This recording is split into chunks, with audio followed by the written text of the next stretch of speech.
Welcome back to Ready.Set.Listen. Do me a favor and hit the subscribe button and like the video, it really helps with the algorithm. Thanks in advance. Now let's get into it.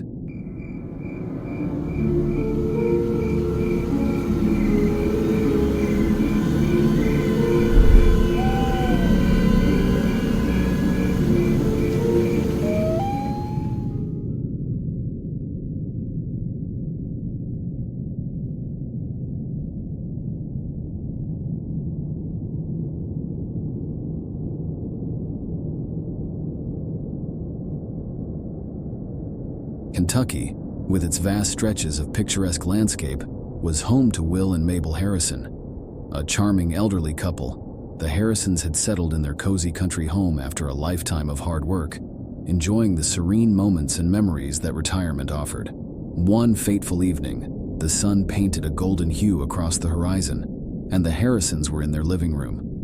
Mabel was knitting a sweater, and Will was engrossed in a crossword puzzle. They were the very picture of peaceful old age, far removed from the troubles of the world.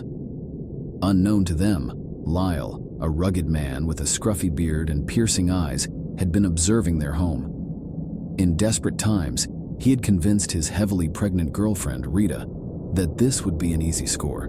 Their desperation was driven by poverty, the impending arrival of their baby, and the lack of opportunities in a declining economy. The house seemed vulnerable, and they assumed the elderly couple wouldn't put up much of a fight. Under the shroud of the darkening sky, Lyle and Rita approached the Harrison residence, confident in their plan. They crept through the backyard, relying on the element of surprise. Rita, hesitant and visibly strained from her pregnancy, had reservations, but Lyle's reassuring whispers promised it would be over soon. Mabel, momentarily distracted from her knitting, thought she heard a faint rustling. "Did you hear that, Will?" she asked, squinting towards the window. Will chuckled. "Oh, it's probably just a raccoon. You know how they love to play around our trash cans." But as Mabel was about to return to her knitting, the unmistakable sound of breaking glass filled the room. Will's jovial attitude shifted to one of alarm. "Stay here," he whispered, rising from his chair. A veteran, his instincts kicked in, and he silently made his way to the bedroom, retrieving the shotgun he had hoped he would never need to use again. Lyle and Rita entered the living room. Rita's eyes widened at the sight of the elderly woman alone, her hands raised in surrender. But Mabel wasn't defenseless. Her entire life she had been taught the subtle art of diffusing tense situations with words. "Dear, there's no need for this. We can help you if you're in need." Lyle, momentarily taken aback by Mabel's calm demeanor, shook his head. "Just stay quiet, old lady, we're here for the money." As Rita began to rummage through drawers, a chilling voice broke the tension. "Leave. Now." Lyle turned to see Will, standing firm, the shotgun pointing straight at him. The determination in Will's eyes was clear. He would protect his home and his wife, no matter the cost. Panicking, Lyle lunged at Will. A deafening blast echoed through the room as the gun went off, sending Lyle crashing to the floor. Rita screamed, tears streaming down her face as she rushed to Lyle's side. She was met with a second blast, the shockwave throwing her back. The room was filled with the acrid smell of gunpowder and the grim reality of what had just transpired. Mabel rushed to her husband's side, her face a mixture of relief and horror. "Oh, Will," she whispered, clinging to him. He wrapped his arms around her, comforting her as he dialed 911. The police arrived within minutes, their sirens breaking the stillness of the Kentucky night. Detective Graham, a tall man with salt and pepper hair, took their statement. He inspected the scene, his face a mask of professionalism. "Mr. and Mrs. Harrison," he began, "I understand this was a matter of self-defense, but we'll still need to conduct a thorough investigation." As the night wore on, the gravity of the situation sank in. The couple, who had been living a quiet life, had been thrust into a tragic situation. Weeks later, as the story made headlines, the Harrisons found themselves receiving overwhelming support from the community. Letters poured in, many expressing sympathy and understanding. But the couple struggled with the weight of their actions. They began attending counseling and leaned on each other for support. The tragedy also propelled them to set up a community fund to help struggling families, in the hope that no one else would feel the desperation that had driven Lyle and Rita to their doorstep that fateful evening. The break-in was indeed a tragic twist of fate, but from it emerged a poignant story of resilience, community, and the determination to transform pain into purpose.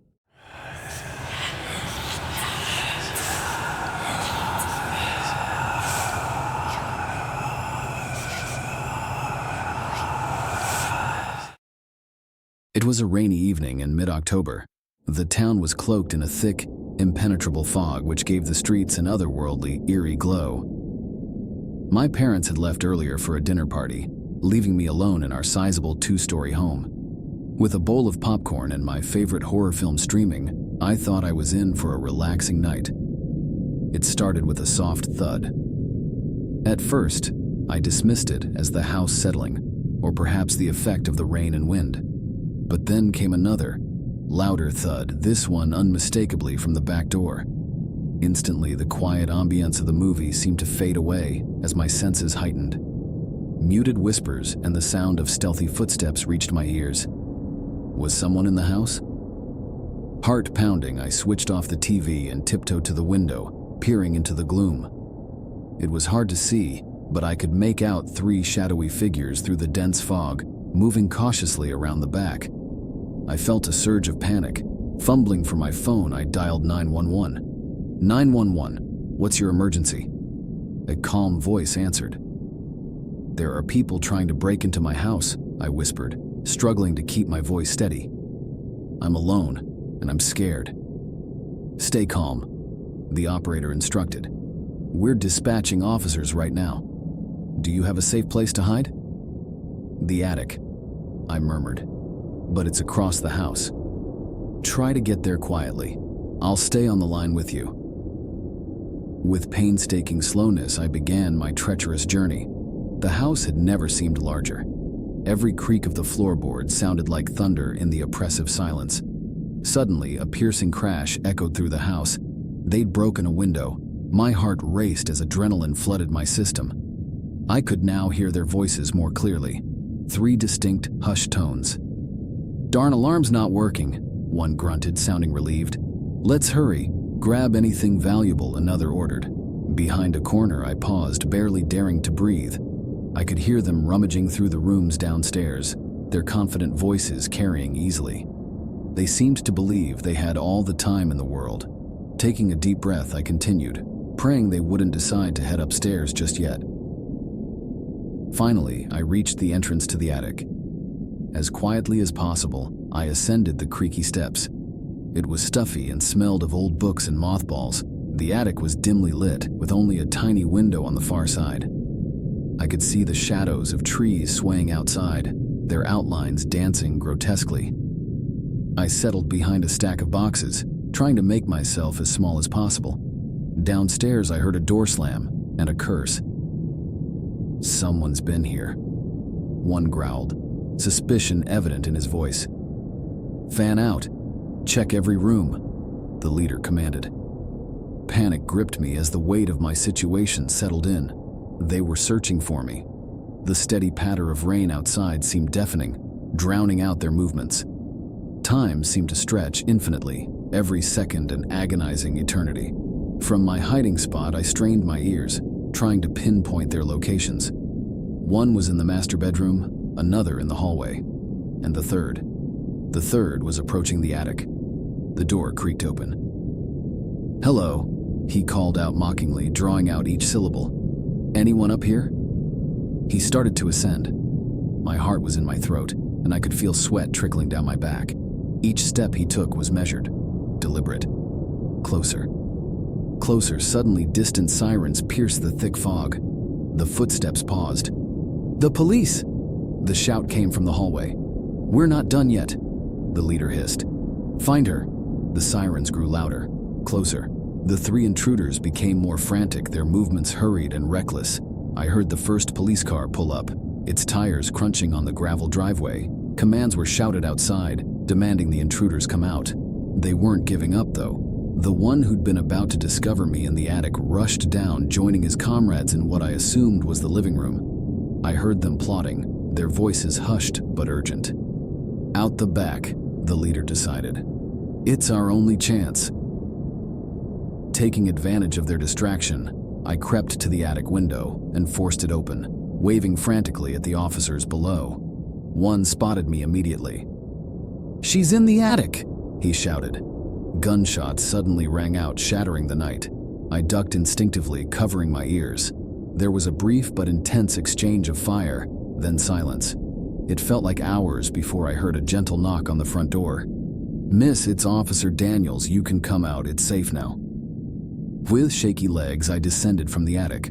Officer Daniels was waiting, his face kind but tired.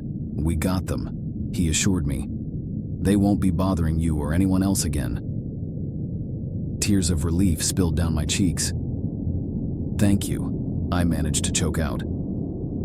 The aftermath was a blur.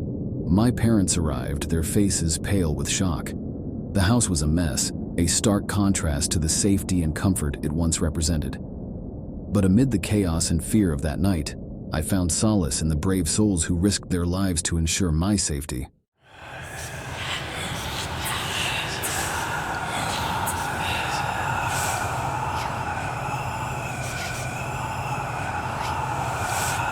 The aged wooden floor of my Gary, Indiana home creaked beneath my feet, the familiar sound a comforting lullaby as I prepared for a quiet evening alone.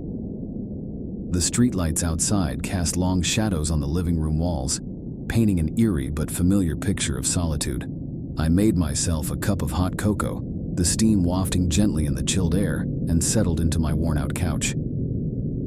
I'd just hit play on an old movie when a sound from the back of the house made me jump. At first, I dismissed it as the house settling, but then there was another, louder noise, the unmistakable sound of breaking glass. My heart raced as a surge of adrenaline rushed through me. Was it just my imagination? But then, a faint whisper, barely audible, reached my ears. Panic set in. Someone was in the house. Silently, I grabbed my phone and tiptoed to the nearest closet, dialing 911 as quietly as I could. 911, what's your emergency? The operator asked, her voice calm and soothing. There are intruders in my house, I whispered, trying to control my shaking voice. I'm at 1732 Maplewood Avenue, Gary. Please send help. Stay on the line, she replied. Officers are on their way. Inside the closet, darkness was both my cover and my enemy. The flimsy wooden door was all that separated me from whoever was now rummaging through my belongings.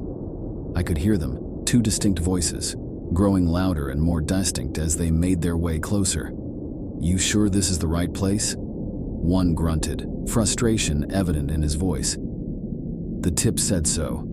The other responded, voice dripping with annoyance. Just grab whatever looks valuable and let's go. Time stretched out, each second feeling like an hour. My heart pounded so loudly in my chest, I was sure they'd hear it. I pressed my ear against the closet door, trying to decipher their movements. I could hear them shuffling around, their steps echoing through the hallways. Suddenly, the distant wail of sirens pierced the silence. The invaders must have heard them too as their movements grew frantic. The cops! We gotta go, one shouted. They're too close, ones, the other countered. We're trapped. Their bickering grew louder, more desperate. I clung to the hope that the police would arrive before they discovered my hiding spot. The tension in the air was palpable. The sirens grew louder, and moments later the piercing sound of tires screeching filled the air. Gary PD, drop your weapons and come out with your hands up. A loud voice boomed from outside. The intruders were trapped, and they knew it. I could hear their hushed whispers debating their next move. Suddenly, gunshots shattered the silence. The deafening noise left my ears ringing. I covered my mouth, tears streaming down my face, trying to muffle my sobs. The thought of what could happen next consumed me. The gunfire continued for what felt like an eternity, but in reality was probably only a few minutes. Then, silence. After what felt like an hour, a gentle knock came at my front door. Ma'am?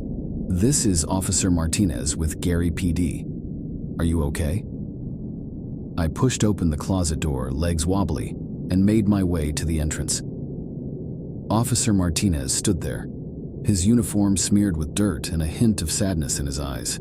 "We've secured the scene," he said gently. "I'm so sorry you had to go through this." Through the window, I could see the flashing lights of several police cars. There were 2 motionless bodies on the ground, surrounded by officers. I began, unable to complete the sentence. Officer Martinez nodded. "Both of them. They opened fire on us, and we had to respond. They're not going to harm anyone anymore." Tears of relief streamed down my face. "Thank you," I whispered, voice shaking. Officer Martinez gave me a comforting smile. "It's our job, ma'am. We're just glad you're safe." As the night turned into morning, the flashing lights eventually faded, and the street returned to its usual quiet. The trauma of that evening would remain with me forever, a stark reminder of how fragile life could be. But amid the chaos, I found solace in the brave men and women who protected me that fateful night.